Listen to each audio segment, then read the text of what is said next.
Selamat siang anak-anak, ketemu lagi dengan saya Evi Maria. Saya adalah pengajar mata kuliah pengauditan di D3 Sistem Informasi Akuntansi.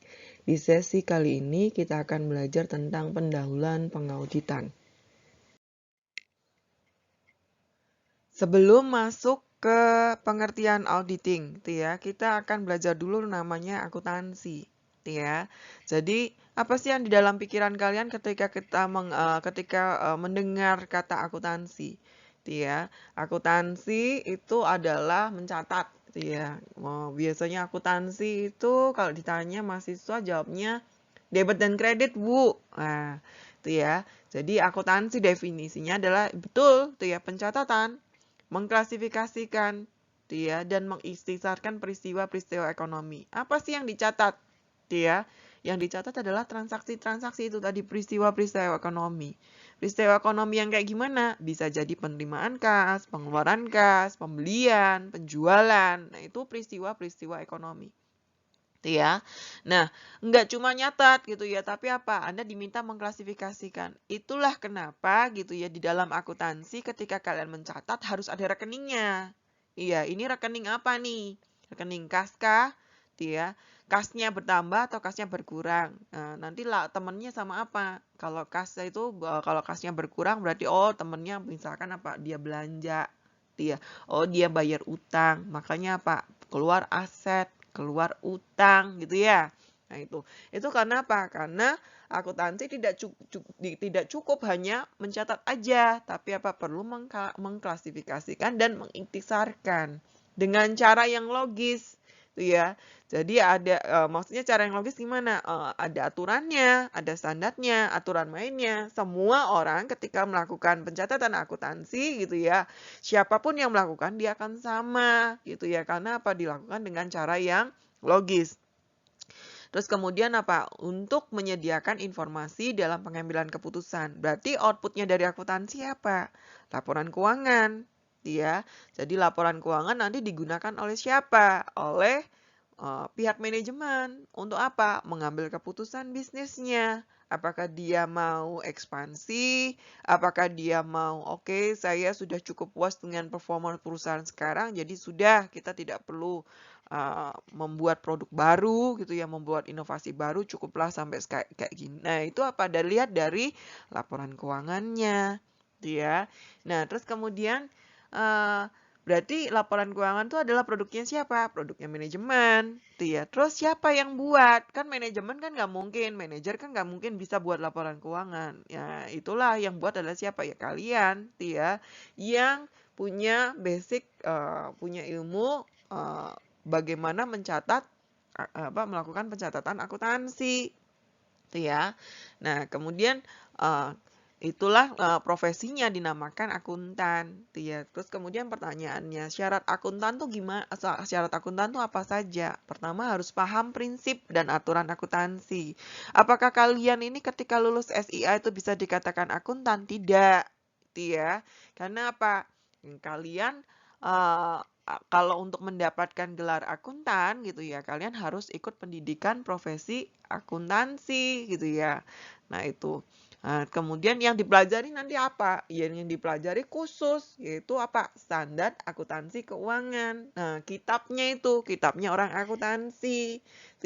Kalau kalian di kuliah biasa ini hanya belajarnya rekening aja gitu ya, hanya ambilkan beberapa poin, tapi nanti kalau misalnya di pendidikan profesi akuntansi kalian akan belajar lebih mendalam. Setiap kitab gitu ya, setiap bab dalam PSAK itu akan dibedah satu persatu Tujuannya untuk apa? Tujuannya untuk kalian paham prinsip dan aturan akuntansi.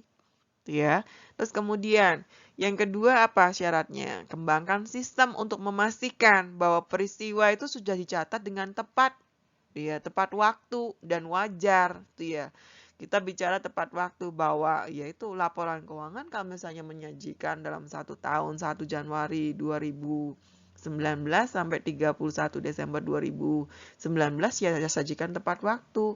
Jangan sampai laporan tahun 2019 baru keluar di September 2020. Lama amat gitu ya. Nah, itu namanya nggak tepat waktu, tuh ya. Wajar, wajar tuh gimana? Ya wajar ya berarti setiap pencatatan gitu ya, setiap pengakuan rekening, ya apa pengakuan transaksi ya sesuai dengan transaksinya gitu ya, sesuai dengan transaksi yang terjadi. Jangan kalian lakukan markup atau markdown, tuh ya ketika mau lakukan pencatatan akuntansi, dicatat secara wajar. Ya, laporan keuangan. Laporan keuangan itu merupakan produk dari manajemen, ya. Kalau di dalam auditing dikenal dengan istilah asersi manajemen. Apa sih asersi manajemen? Asersi manajemen adalah pernyataan yang dibuat oleh pihak tertentu untuk digunakan pihak lain. Ya, jadi contoh dari asersi manajemen apa? Yaitu laporan keuangan. Jadi kalau kita bicara laporan keuangan, kalau di dalam audit itu sama dengan asersi manajemen, yaitu pernyataan yang dibuat oleh manajemen untuk digunakan pihak lain, pihak pengguna laporan keuangan. Siapa aja? Bisa pemerintah, bisa investor, bisa kreditor, bisa masyarakat. Iya, masyarakat di kalian tuh kalau misalnya mau ngelamar kerja kan masih lihat performance-nya perusahaan. Perusahaannya mau tutup apa perusahaannya bagus, tuh ya punya jenjang karir yang bagus. Itu kan kelihatan dari laporan keuangannya. Terus kemudian kreditor, dia akan melihat gitu ya, kalau misalnya saya memberikan kredit gitu ya, saya harus memastikan bahwa perusahaan itu bisa nyicil utangnya gitu kan, nanti sih bisa bayar utangnya. Kemudian pemerintah memastikan apa? Bahwa perusahaan menyetorkan pajak dari keuntungan yang didapatnya. Terus kemudian kalau investor ya memastikan bahwa uang yang akan saya investasikan di dalam perusahaan itu pasti akan kembali. Dia makanya perlu di laporan keuangan untuk mengambil keputusan. Nah, sifat-sifat, asersi manajemen itu ya punya sifat gitu ya. Jadi ada sifat yang pertama, ada lima sifat asersi. Yang pertama itu keberadaan atau keterjadian. Jadi hati-hati ketika kalian menyajikan laporan keuangan. Pastikan asersi yang kalian sajikan itu ya, itu memiliki sifat keberadaan atau keterjadian. Maksudnya gimana? Itu ya, existences or occurrence maksudnya apa? Asersi itu ya harus menyatakan bahwa apakah aktiva atau aset, kewajiban maupun ekuitas suatu perusahaan ada pada tanggal tertentu. Jadi benar-benar ada. Jadi bukan manipulasi, bukan dikarang gitu ya. Jadi Anda ketika menyajikan harus benar-benar yakin gitu ya bahwa aset, kewajiban dan ekuitas itu yang ada di unit usaha itu ya disajikan pada tanggal tertentu. Dan apakah yang transaksi yang tercatat itu terjadi benar-benar terjadi pada periode tertentu. Itu ya. Nah, ini sifat dari asersi manajemen. Itu ya, yang menyatakan bahwa oh berarti kalau dia memenuhi unsur keberadaan atau keterjadian, itu ya berarti laporan keuangannya bisa disajikan dengan betul. Terus kemudian kelengkapan. Gitu ya. Makanya penting nih para akuntan gitu ya ketika menyajikan laporan keuangan harus memperhatikan unsur kelengkapan. Maksudnya apa? Gitu ya. Jadi asersi ini menyatakan apakah semua transaksi dan akun atau rekening itu sudah dicatat dengan lengkap dan disajikan dalam laporan keuangan. Contohnya apa? Dalam neraca terdapat perkiraan hutang usaha 10 juta. Artinya apa? Artinya manajemen itu membuat asersi bahwa utang usaha di dalam neraca itu mencakup semua kewajiban perusahaan kepada pemasok. Besarnya berapa? 10 juta. Jadi lengkap gitu ya informasinya. Ya. Terus kemudian misalkan apa lagi? Dalam laporan keuangan tercatat pembelian barang dagangan sebesar 25 juta. Ya. Artinya apa? Artinya manajemen membuat asersi bahwa seluruh pembelian barang itu sudah dicatat dan dicantumkan dalam laporan keuangan. Ya. Terus kemudian asersi yang ketiga adalah asersi hak dan kewajiban. Ya, maksudnya apa nih? Asersi ini menyatakan bahwa apakah aset merupakan hak perusahaan. Kalau kita bicara hak itu adalah aset. Kalau kita bicara kewajiban berarti kita bicara utang perusahaan pada tanggal neraca. Itu ya. Jadi contohnya gimana? Contohnya dalam laporan keuangan gitu ya tercantum bahwa aset yang sewa guna usaha atau utang sewa guna usaha ini leasing itu ya Jadi list bicara tentang list berarti Anda dapat di akuntansi menengah. Itu ya. Bahwa hutang usaha, sewa guna usaha dan hutang sewa guna usaha sejumlah tertentu, gitu ya. Itu artinya apa? Artinya bahwa jumlah list yang dikapitalisasi di dalam neraca mencerminkan nilai perolehannya, gitu ya. Hak perusahaan atas kekayaan yang disewa, gitu ya. Dan hutang sewa guna usaha bersangkutan dengan apa? Mencerminkan apa? Kewajiban perusahaan yang bayar, kan gitu. Ya. Nah, kemudian penilaian dan alokasi. Ya, maksudnya gimana? Penilaian dan alokasi maksudnya gimana? Aserisi ini mengenai apakah komponen-komponen aset, kemudian kewajiban, ya, pendapatan dan biaya sudah dicantumkan di dalam laporan keuangan dengan jumlah yang semestinya. Ya. Contohnya gimana? Di dalam neraca tercantum piutang usaha, gitu ya. Piutang usaha jumlahnya misalkan 10 juta. Artinya apa? Ketika manajemen membuat asersi bahwa piutang usaha yang dicantumkan adalah sebesar 10 juta, itu dinyatakan berdasarkan nilai bersihnya, gitu ya, yang dapat direalisasikan di tanggal neraca. Jadi gak ono macet-macet gitu ya di dalam di dalam neraca, bahwa itu yang disajikan berdasarkan nilai bersihnya, ya. Karena apa? Karena kan ketika kalian bikin laporan keuangan kan sudah bikin penyesuaian yang macet gitu ya, dicadangkan kan gitu, dicadangkan kerugian piutang, ya. Sehingga yang tercantum di dalam neraca di dalam laporan keuangan itu adalah nilai bersih dari piutangnya, ya. Sama halnya dengan aset kendaraan gitu ya, aset tetap gitu kendaraan. Misalkan apa? Dicantumkan bahwa nilai kendaraan itu di dalam neraca adalah sebesar 100 juta. Itu artinya apa? Artinya ketika kalian menyajikan laporan keuangan gitu ya, itu sudah nilai bersihnya. Gitu ya. Jadi sudah kemudian dicatat gitu ya. Jadi di dalam neraca aserisi kendaraan itu sudah dicatat berdasarkan biaya perolehan dan sudah dialokasikan dalam periode akuntansi yang dalam jumlah yang semestinya. Kan ada penyusutan itu ya. Nah, itu sudah mempertimbangkan itu. Itulah kenapa gitu ya, setiap akhir periode kalian diminta gitu ya, ketika membuat laporan keuangan, kalian diminta untuk membuat penyesuaian. Gitu ya. Karena apa? Ada sifat asersi, penilaian, dan alokasi yang harus dipenuhi. Gitu ya. Terus kemudian, sifat asersi yang terakhir adalah penyajian dan pengungkapan, ya, presentation and disclosure, ya.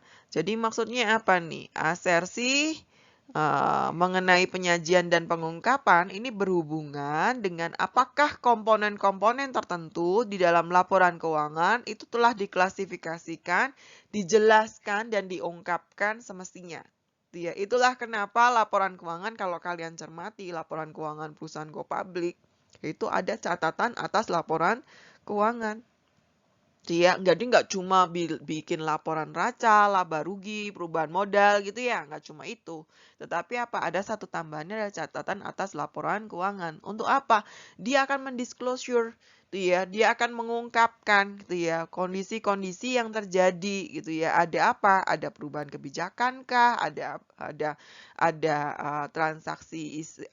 transaksi luar biasa apa yang terjadi? Itu diungkapkan di dalam catatan atas laporan keuangan. Ya, misalkan apa? Dalam laporan laba rugi tercantum ada pos luar biasa. Kan ini ya, extraordinary account ini ya. Artinya apa? Manajemen ini membuat asersi bahwa jumlah yang disajikan dalam pos luar biasa dalam laporan laba rugi sudah diklasifikasikan dan diungkapkan semestinya. Ya. Kemudian dalam laporan neraca tercantum apa? Hutang jangka panjang sejumlah tertentu. Artinya apa? Artinya manajemen itu sudah membuat asersi bahwa kewajiban itu sudah diklasifikasikan dengan benar sebagai hutang jangka panjang. Nah, dalam arti apa? Kalau hutang jangka panjang, dia tidak akan jatuh tempo pada di bawah 1 tahun. Kalau kalau hutangnya jatuh tempo di bawah 1 tahun, berarti pengklasifikasiannya salah. Karena apa? Kalau di bawah 1 tahun itu adalah hutang jangka pendek.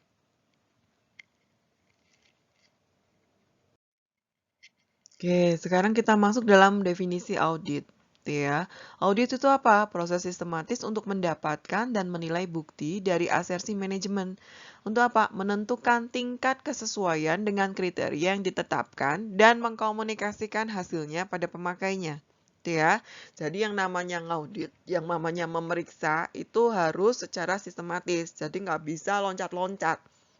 Ya, ada urutannya. Urutannya dari apa? Mulai dari dapetin buktinya. Ya, mulai dari bukti. Bagaimana mendapatkan bukti yang valid, ya. Terus kemudian apa? Menilai bukti, ya. Dari apa? Asersi manajemen. Asersi manajemen, ingat tadi, asersi manajemen tuh laporan keuangan tuh apa yang disajikan dalam laporan keuangan. Jadi kalau misalnya tertera bahwa piutang usaha besarnya 1 M, ya. Berarti kalau misalnya dalam proses audit ya berarti kalian akan mencari ke bukti transaksinya. Ya, apakah betul piutang usaha itu 1 M itu adalah piutang yang benar-benar terjadi? Ya, bukan berarti apa? Bukan berarti ada piutang-piutang yang tadi macet gitu ya, atau piutang-piutang prematur, ya, penjualan prematur dalam arti apa? Ada penjualan yang harusnya belum diakui sebagai pendapatan gitu ya, baru telepon gitu ya. Kan kalau misalnya dalam mencatat akuntansi, kalau misalnya baru terima telepon gitu ya, belum mengirimkan barangnya gitu ya, ya nggak boleh diakui sebagai penjualan kan gitu. Nah, apakah nilai piutang tadi yang sebesar 1 M itu benar-benar eh, sesuai gitu ya, sesuai dengan kondisi yang sesungguhnya gitu ya. Jadi untuk menentukan tingkat sesuaian dengan kriteria yang telah ditetapkan dan mengkomunikasikan pada hasilnya pada pemakai. Maksudnya apa nih komunikasi hasilnya pada pemakai? Kalau auditnya adalah audit laporan keuangan, gitu ya. Jadi nanti audit bisa macam-macam, tuh ya, tergantung objek yang diaudit. Kalau misalnya asersi manajemennya adalah laporan keuangan, berarti ketika melakukan pemeriksaan, maka ketika mengkomunikasikan kepada para pemakai, itu bentuknya adalah opini, ya, pendapat. Ya, jadi kalau misalnya kalian sering baca sering dengar berita gitu ya, baca koran gitu ya, bahwa oh laporan keuangan pemerintah daerah kita disclaimer gitu ya. Oh, laporan keuangannya wajar tanpa pengecualian. Ya, nah itu adalah opini-opini yang dikeluarkan oleh auditor ketika dia selesai melakukan audit. Sekarang tujuan audit. Tujuan audit itu apa? Itu untuk opini. Opini apa? Bahwa manajemen telah menerbitkan laporan keuangan atau asersi tanpa salah saji yang material. Itulah kenapa perusahaan melakukan audit. Nah, kemudian di kemarin pertanyaan yang di forum diskusi itu alasan melakukan audit. Nah, ada 4 alasan kenapa perusahaan perlu melakukan audit.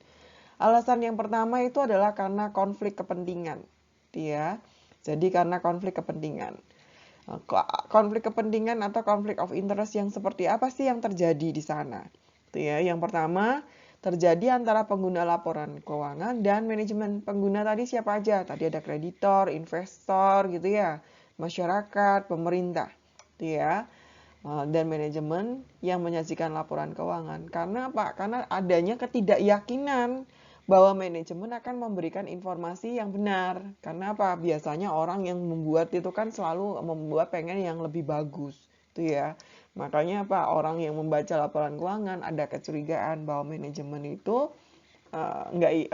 kalau manajemen itu mungkin saja melakukan hal yang tidak benar, itu ya. Makanya apa? Audit itu memberikan memberikan keyakinan yang memadai bahwa laporan keuangan yang disajikan oleh manajemen adalah sudah sesuai dengan prinsip akuntansi yang berlaku secara umum. Yang kedua, konsekuensi. Ya, laporan keuangan itu merupakan sumber informasi yang akan digunakan untuk membuat keputusan. Ingat ya, bahwa laporan keuangan itu digunakan untuk membuat keputusan. Keputusan apa? Keputusan terkait dengan pinjaman uang, ya. Terus keputusan terkait investasi. Nah, jumlahnya dananya kan nggak sedikit, ya. Sehingga apa? laporan keuangan itu membawa konsekuensi yang sangat luas, ya. Sehingga apa? Perlu audit laporan keuangan diperlukan agar konsekuensi yang terjadi adalah konsekuensi yang sesuai gitu ya, bahwa ketika kita invest di dalam perusahaan tersebut ya kita punya jaminan yang memadai bahwa kita nggak akan dapat konsekuensi yang merugikan begitu kan. Nah terus kemudian yang ketiga kompleksitas, ya kompleksitas apa? Pelaporan keuangan ini, ya.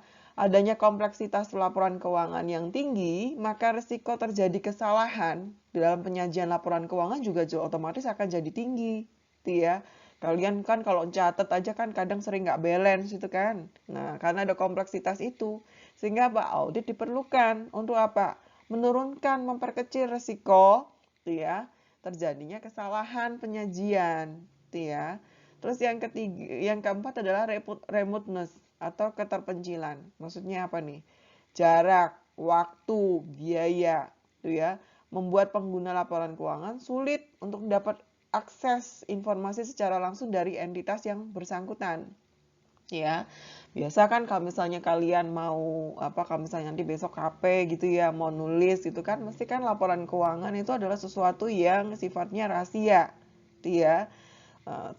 Hanya perusahaan-perusahaan yang sudah go public aja yang mempublikasikan laporan keuangannya. Kalau perusahaan yang tidak go public, mereka biasanya kalau misalnya kita minta data laporan keuangan, lebih cenderung menutup, nggak mau gitu ya. Nah makanya apa? Makanya pengguna laporan keuangan itu mengandalkan laporan keuangan sebagai satu-satunya sumber informasi, ya, dalam mengambil keputusan bisnisnya. Sehingga apa? Perlu yang namanya audit laporan keuangan agar informasi yang disajikan oleh perusahaan di dalam laporan keuangan tersebut adalah informasi yang handal. Oke, yang kita akan bahas selanjutnya adalah tipe audit, ya. Berdasarkan objek, itu ya ada 3 tipe audit. Yang pertama adalah audit laporan keuangan. Ya, kaitannya berarti objek yang diaudit adalah laporan keuangan. Untuk apa tujuannya? Dapat opini. Opini apa? Opini tentang apakah laporan keuangan yang disajikan oleh manajemen itu sudah sesuai dengan prinsip akuntansi yang berlaku umum. Terus yang kedua, itu kaitannya dengan compliance audit itu sama dengan audit kepatuhan. Maksudnya gimana? Jadi, pemeriksaan ini tujuannya adalah memeriksa tingkat kepatuhan perusahaan terhadap pelaksanaan peraturan kebijakan. Ya, jadi kalau misalnya kita bicara peraturan, kita bicara tidak hanya peraturan internal, tetapi eksternal juga dan hukum. Ya, apakah perusahaan menjalankan usahanya itu sudah mengikuti peraturan, patuh akan peraturan atau tidak. Nah, itu tujuan dari compliance audit. Terus yang ketiga yaitu operational audit. Operational audit itu adalah audit manajemen, ya, atau audit operasional, ya. Jadi yang diperiksa apa? Operasinya, operasi perusahaan. Apakah perusahaan tujuannya apa? Untuk menilai apakah perusahaan itu sudah beroperasi dengan cara yang efektif dan efisien. Efektif itu belum tentu efisien. Ya, maksudnya gimana? Kok efektif belum tentu efisien? Iya, efektif itu bicara tentang pencapaian tujuan. Tujuan tercapai tetapi belum tentu perusahaan melakukannya dengan efisien. Efisien bicara tentang sumber daya yang digunakan. Ya. Apakah dia menggunakan sumber daya dengan lebih murah, ya, waktu yang lebih pendek. Nah, itu yang harus dicermati gitu ya. Jadi perusahaan bisa saja efektif tapi belum tentu perusahaan efisien. Ya. Terus kemudian berdasarkan pelaksananya. Jadi siapa yang mengaudit? Nah, kita mengenal ada yang namanya internal audit dan external audit. Internal audit apa? Internal audit itu orang yang bekerja gitu ya. Jadi dia yang melakukan audit adalah orang atau karyawan yang bekerja di perusahaan tersebut. Ya, jadi dikaji oleh manajemen. Ya. Nah, tapi masalahnya gitu ya, kalau misalnya internal audit biasanya konflik of interest-nya tinggi. Karena apa? Biasanya kalau misalnya dia mengaudit, ya mau bilang perusahaan ada prinsip akuntansi yang tidak dipatuhi, dia mau bilang juga rasanya takut gitu ya. Karena apa? Karena yang diaudit adalah bosnya sendiri, gitu ya. Makanya apa? Makanya sikap independensi itu diperlukan oleh auditor supaya apa? Dia bisa memisahkan ya. Jadi dia bisa memisahkan, dia bisa bersifat memisahkan mana yang dia bisa bersikap lebih profesional dalam menjalankan tugasnya, tugas pemeriksaannya. Itulah kenapa gitu ya, karena internal audit itu ada conflict of interest yang muncul gitu ya dari pekerjaannya, maka perlu yang namanya external audit. External audit adalah auditor eksternal gitu ya, yang kerja di kantor akuntan publik, dia yang di KAP gitu ya. Tujuannya apa? Supaya tujuannya ketika diaudit oleh pihak yang independen di luar perusahaan ya, dia akan memberikan opini lebih baik gitu mutunya, kualitasnya ya. Terus kemudian yang ketiga, ada lagi tipe audit berdasarkan waktu pelaksanaannya ya, yaitu continuous audit. Continuous audit ini biasanya operasional audit nih. Auditnya dilakukan secara berkala, bisa 3 bulanan, bisa 6 bulanan gitu ya. Ini secara berkala. Nah, tetapi kemudian ada yang periodical audit. Periodical audit itu maksudnya gimana? Secara periode itu ya. Biasanya apa? Audit laporan keuangan. Ya, satu periodenya berapa? 1 tahun, ya 1 tahun, 1 tahun buku. Ya, berarti 1 Januari 2019 sampai 31 Desember 2019. Tipe auditor, ada auditor internal, gitu ya. Internal berarti dia kerja di dalam perusahaan, gitu ya. Tugasnya untuk apa? Tugasnya untuk mempersiapkan perusahaan ketika akan melakukan akan diaudit eksternal, gitu ya. Nah, terus kemudian melakukan penugasannya apa? Bisa compliance audit, bisa financial, bisa operational audit. Nah, cuma bedanya kalau auditor internal nanti tidak bisa memberikan opini seperti layaknya auditor eksternal. Ya. Jadi hanya bisa memberikan saran dan rekomendasi terhadap pihak manajemen. Sedangkan auditor eksternal itu di KAP, kantor akuntan publik. Ya. Nah, terus kemudian auditor pemerintah. Kita mengenal juga ada 2 kategori gitu ya. Ada auditor eksternal yaitu BPK, diatur dalam Undang-Undang Nomor 15 Tahun 2006. Nah, kemudian tugasnya dari BPK gitu ya, ketika dia telah mempublish opininya, dia akan lapor ke DPR. Ya, kenapa ke DPR? Iya, karena yang diaudit kan pemerintahnya. Ya, pemerintah pusat, pemerintah daerah, kemudian pemerintah desa, kemudian pemerintah kementerian. Ya, sehingga Pak pelaporan kinerjanya pemerintah itu nanti akan ke DPR. Kemudian ada auditor internal, gitu ya. Nah, kita mengenal BPK, gitu ya, yaitu pengawas keuangan daerah dan pembangunan nasional. Terus kemudian ada KPK, gitu ya. Ini KPK ini independen, jadi khusus untuk kalau KPK khusus untuk memeriksa, gitu ya, audit untuk memeriksa tindak pidana korupsi.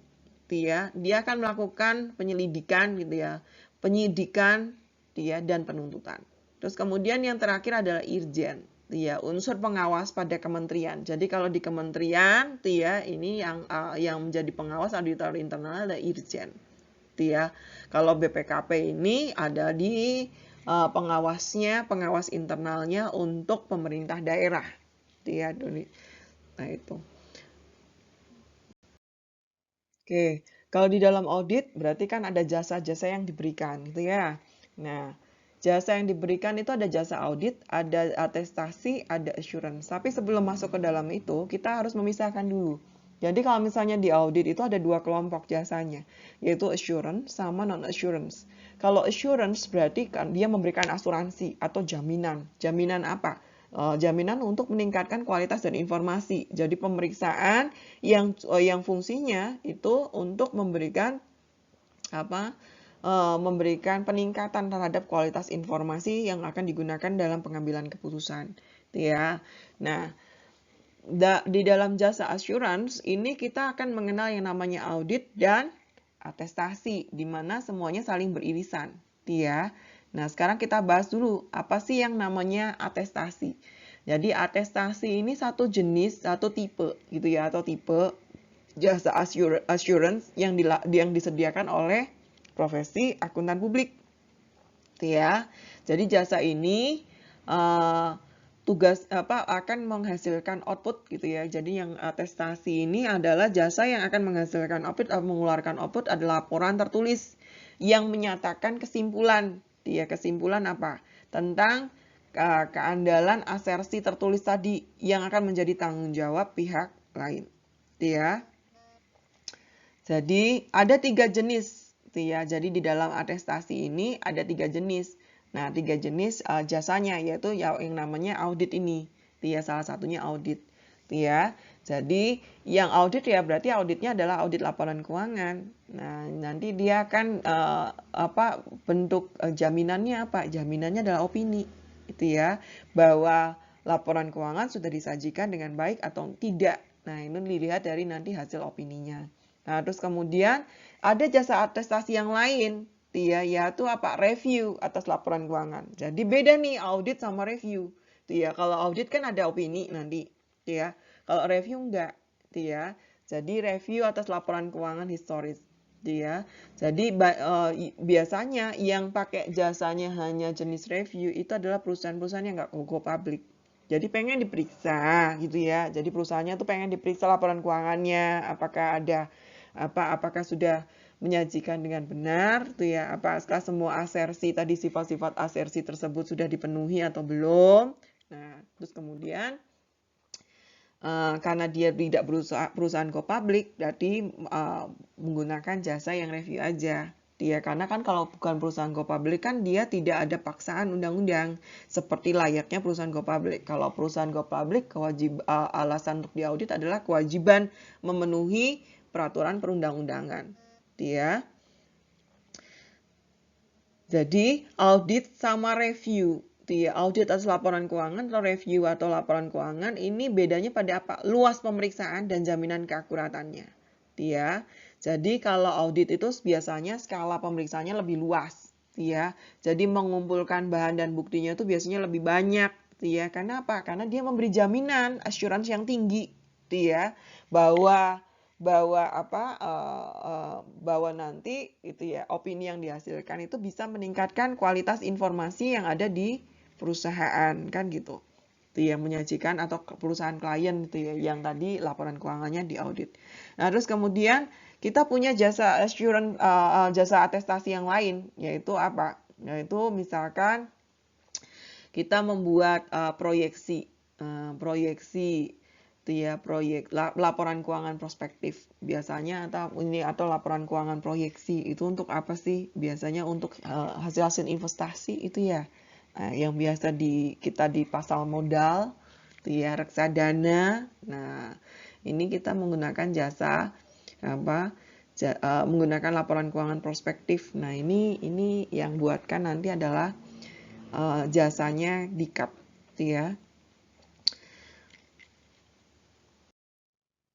Nih, sekarang lebih detail nih. Lebih detail irisannya. Tadi jasa assurance sama jasa non-assurance. Kalau tadi ada jasa kalau assurance ada jasa atestasi, yaitu audit sama review. Terus kemudian ada pengendalian internal atas laporan keuangan. Biasanya ini audit sistem informasi. Masuk di sini. Jasa atestasi mengenai teknologi informasi dan jasa atestasi lainnya. Kemudian ada jasa assurance lainnya.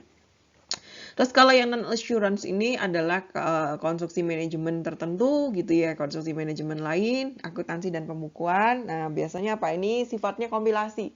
Jadi kadang perusahaan tuh nggak punya bagian akuntansi gitu ya. Terus kemudian mau bikin laporan keuangan. Nah, makanya apa? Di kantor akuntan publik ini menyediakan jasa non-assurance yaitu akuntansi dan pembukuan. Dia akan buatkan itu.